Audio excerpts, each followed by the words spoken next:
When Chevrolet brought back the Blazer as a two-row mid-size crossover in 2019, fans of the original who were hoping for an off-road-ready SUV were vocal about their disappointment.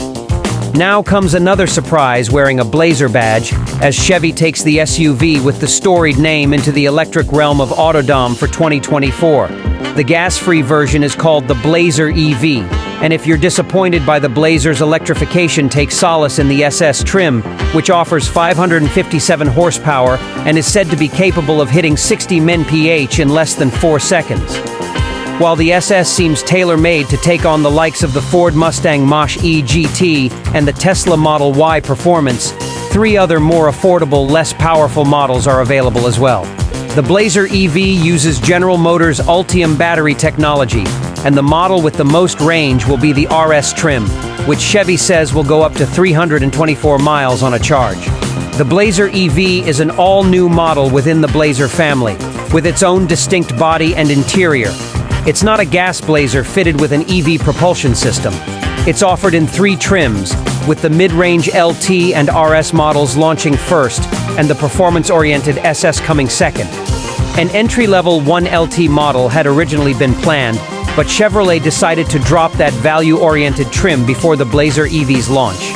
The EPA has rated the Blazer EV RS for up to 103 mpg city and 88 mpg highway. Those numbers are for the all-wheel drive RS, and going with the rear-wheel drive version reduces those estimates to 101 mpg city and 85 mpg highway. When we get a chance to test the Blazer EV for ourselves, we'll take it on our 75 mph highway fuel economy route and update this story with test results and observed driving range.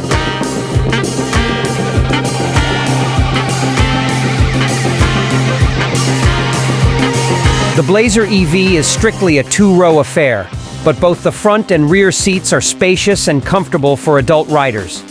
All models come with a sporty interior design motif that nicely matches the SUV's aggressive exterior styling. Round air vents flank the dashboard, and in RS and SS trims, Chevrolet has adopted a 2-tone black and red color scheme. But a more monotone look is available for those who don't appreciate the flash. Folding the rear seats down expands the 26 cubic foot cargo area to a much larger 60 cubic foot space with a flat floor that'll make it easier to load bulkier items.